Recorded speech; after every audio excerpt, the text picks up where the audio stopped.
Sets. Proposition or opposition? Opposition. Right.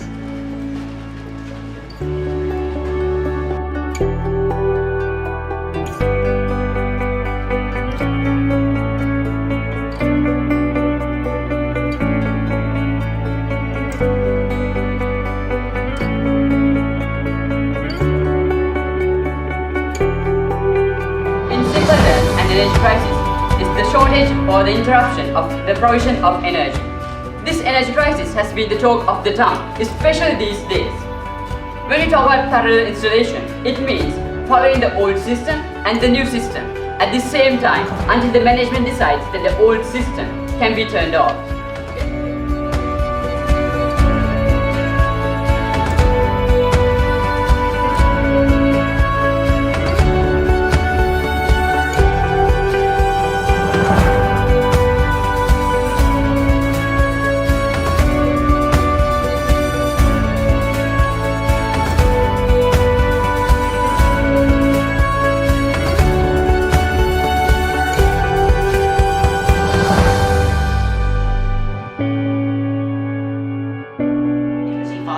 Comparatively to renewable energy, which one, a lot of countries in the world do not have the infrastructure already. Two, they don't have like the research. They aren't like researched properly enough, like in when it comes to renewable energy. So they ultimately have no way of getting renewable energy in the short term, right? Ultimately, buying and selling things from other countries is a completely normal thing that already exists in this category. It's a completely normal thing.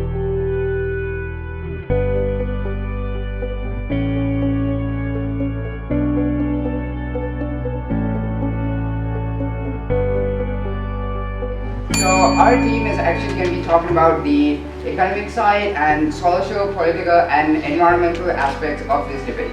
So the economic side has been explained in a profound way by the first speaker, so I'm not going to touch on that. So that is why I'm going to be moving to our second main point, which is the social aspect of things. So first of all, I'm going to be talking about the job. Alright, so now this is a problem. So you guys are saying that we should stick to 100% non-renewable energy sources, right? So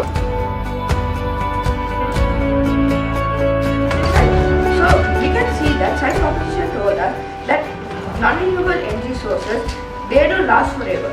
But we see that stuff like shale gas and lasts for like 300 years. And the actual problem here is that with renewable energy sources, you can't control the weather. And another point they said that countries already do it, right? Countries already parallelly install it. So if they already do it, why are we in this crisis? Why are we still in this crisis, right?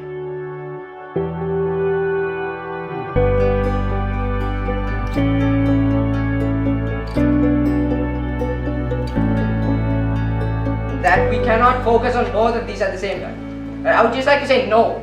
Okay, we can, and I think it is most important that we do, right, while going parallel. Because think about this, if you're only using non-renewables, right, and one of the power plants has to shut down, what will produce the energy? There's no backup plan. If you're going parallelly, right, if one power plant is shut down, you will also have non-renewable power plants to power the country. What do we do in the next 10 to 15 years? Right, after that, there's nothing to do. But if we go parallelly, these next 10 to 15 years, we can run functionally on fossil fuels while developing and promoting renewable energy. And after that, we can completely transition to renewable energy, right? So there's no problem. In the future, everything is fine, right? There's no energy crisis. Two things to make clear about our model. One, we never said anything about tearing down existing structures. It makes no sense for us to tear down Sri Lanka's hydro plants when that initially gives us no issues right now. Understand that within the current context, what you see is these institutions being defunded. Take America shutting down their nuclear power plants. Take Germany shutting down their nuclear energy in order to fulfill solar power plants. Take for example Italy and Belgium that cannot really produce the amount of energy necessary for their countries. Something that they could have done had they probably maintained their nuclear energy power plants, but they did not. They went for a parallel installation which led to defunding. This defunding led to them having to shut down their nuclear energy systems because they had. Now what do we see? $445 million or 3.5 million into 2, which would be 7 million to make the same amount of power. And if that's not enough, we have solar energy. Now he mentions that we don't get enough space for wind power plants. My dear friends, what about solar energy? What about hydro energy?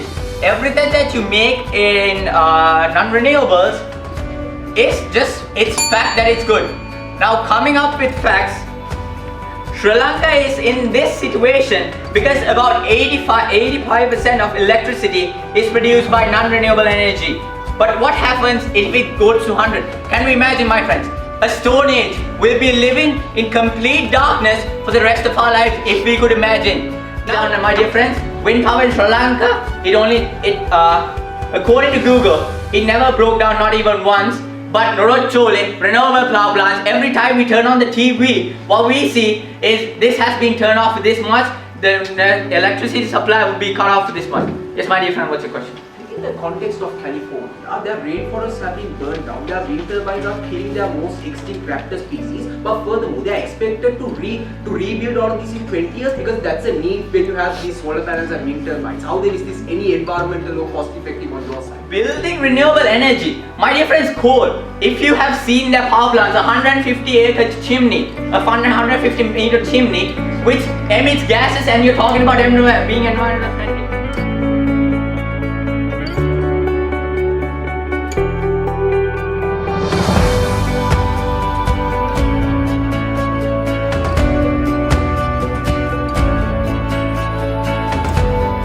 Or prioritizing on these renewable gas or renewable fuels for the short run is important to solve this crisis at the very end. For all of these reasons, I believe you're so proud to oppose. But moving on to 3 points of clash points, I'm proving to you why we win this debate. Firstly, on this idea on who solves the major crisis which most of the countries have been facing after the COVID pandemic situation. But secondly, on this idea on who betters this whole world of this fuel and energy in the long run. But thirdly, on this political, that's going to create that power hungry, that power unstable, where governments are going to be able to focus on one thing, and therefore their money is going to be now destroyed. But secondly and importantly, I would like to point out that countries like Israel, Pakistan and most of these Asian countries are facing this issue because now they've been running on the assumption thinking that, oh, you know what, according to their side, that, oh, you know what, when you pump money for these now, because that has no power, people are going to die until they are implemented. Have you ever heard of a wind power plant crashing down on someone?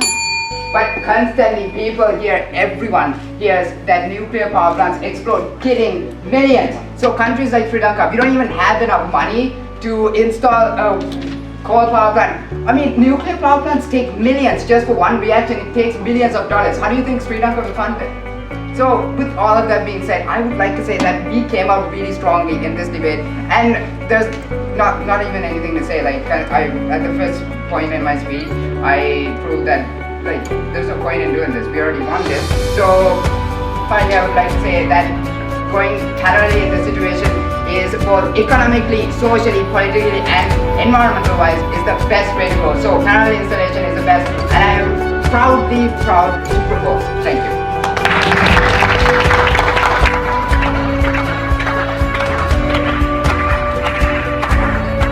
does not necessarily apply like most developing cases. Yeah, within this speech, I'm going to like basically compare both the sides, who ultimately gains the most benefits, and therefore ultimately who wins the debate.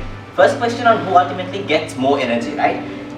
Realize this is us for two reasons. One, because we have a decision, right? Because in the status quo, environmentalist groups are going to sound just like he did when he talks about how when they're going to put out rhetoric saying millions of people will die due to nuclear power, and like oil corporations and nuclear power plants will say the exact opposite. You aren't going to reach a consensus. This consensus is going to completely change. You're not going to have a decision, and which is essentially bad because you need one in order to solve this crisis fast. Yeah. In comparison, nuclear energy, like Ahmed told you, can generate so much electricity. And the fact that we can necessarily buy electricity from abroad means that we ultimately have more energy, which is the main reason why we ultimately solve this crisis at the end of the day. Secondly, who is more cost effective? They talk about 0.2 cents, but I don't really think they understand how economics works better. Because realize in order to ultimately implement an extremely new system, you need research. You need research and you need to fund that research. Yeah, you need infrastructure and you have to fund that infrastructure and build that infrastructure. That is going to be more than 0.2 cents. That is something they haven't explained to the end of this debate. Thirdly, on that was like a better long-term view, right? They keep on they say 15 years things are going to go bad. We say no 300 years. They say no 300 years. What happens there?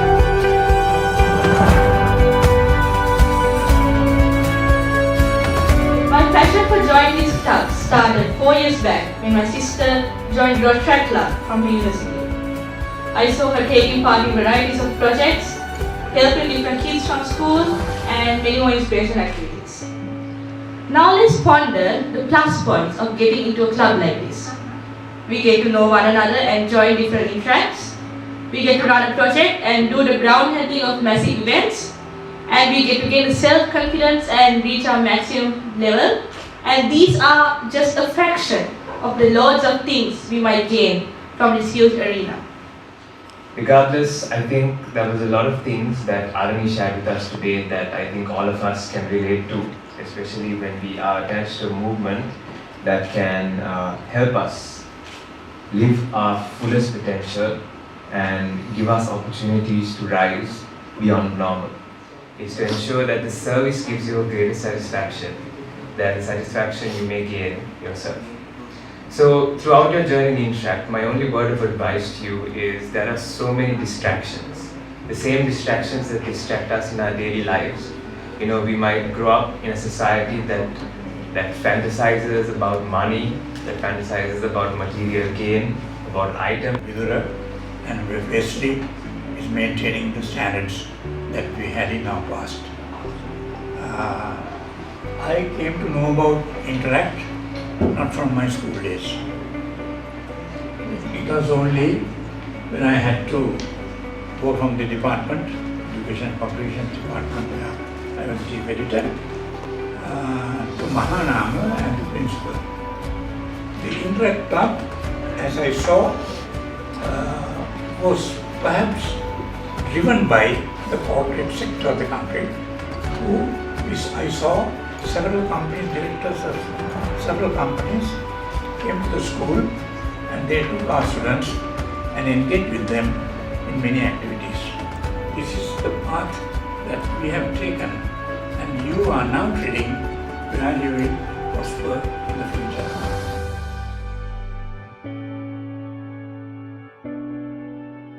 When I was teaching at Vidura College, that was about 3 years ago, the students whom I can see today in front of me, who fought well, were my grade 8 students. So this is an emotional moment for me because I was really happy. Actually, Navita, when he invited me to come to this event, he said, "Sir, you are the one who inspired us to do this debating thing. So why don't you come and join us in this special moment?" So I'm really happy to be here. The criteria that we were given, their presentations were really good and the organization was good.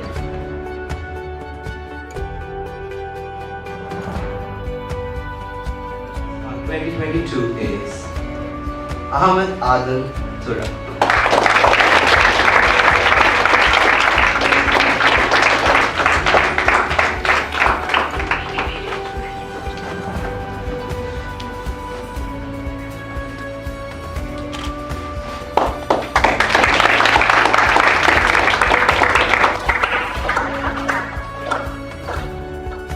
Wesley College.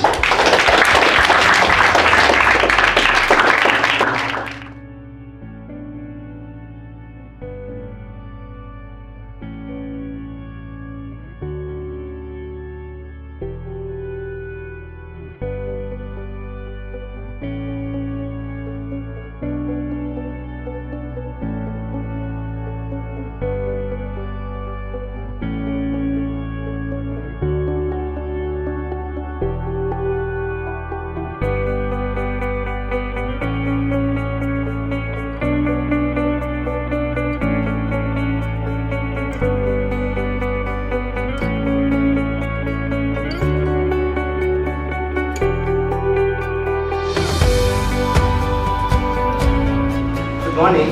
Good morning. Members of the dignitaries in the first few rows for sitting, with your permission. The Interact Clubs, presidents, the organizing entity which is Vidura College. Thank you very much for this invite that you have extended. Youngsters were doing things. And I told them about this event of the district assembly, which was beautifully done. And DIR is sitting here. I asked DR, how much did it cost? 1 million rupees. So how did you raise this money? So guys, please remember, please go for your sports after that. So you can chill, have a chat with some friends,